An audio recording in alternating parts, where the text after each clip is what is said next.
Hey, so this is one of my favorite exercises to do with teams, and I usually do it as part of an authentic leadership workshop. But you being familiar with George's work and the True North Compass, you already know what I'm talking about. And so, since you guys are working on your personal philosophy statements, your leadership statements, I thought this might be a beneficial for you exercise for you to maybe go through as you start to think about what you want to put down on paper. So, without further ado.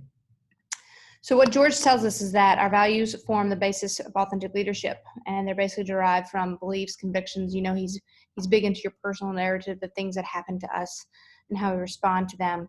But you'll never know what your true values are until they're tested under pressure. And what is he meaning? Like, you're not going to really know if something matters to you unless it's put on the line and it really shines through in that hard moment.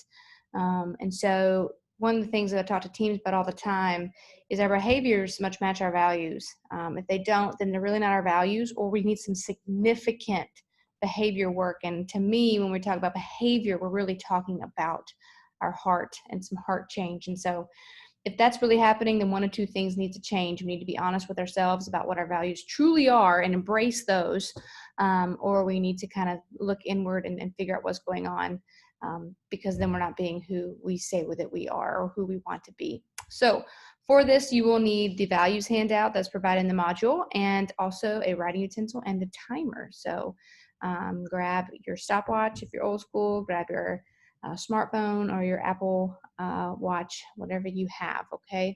So here's what we're gonna do. I'm about to put a list of values up on the screen. It is not an exhaustive list. I think there's about 20 or 30 values on here.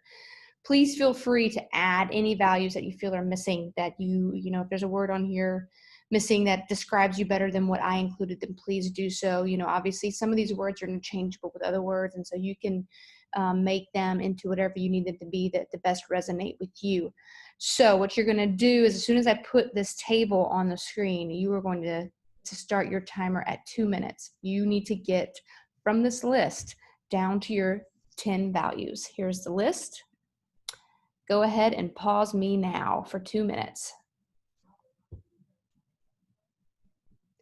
Okay, now that you have your 10, I'm going to now give you 1 minute to get from 10 to 5. So pause me, 60 seconds, go.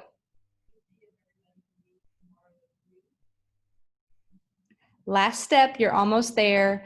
30 seconds, prioritize these 5, 1 through 5, with number 1 being what is most important to you, and down the list. 30 seconds, pause me, go.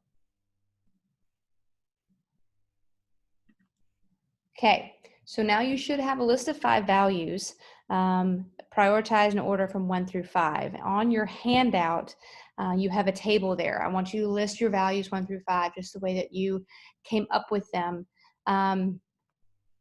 Why did I put so much time on you and so little time? Actually, I didn't put much time on you. I put time on you so that you really had to think quickly, right?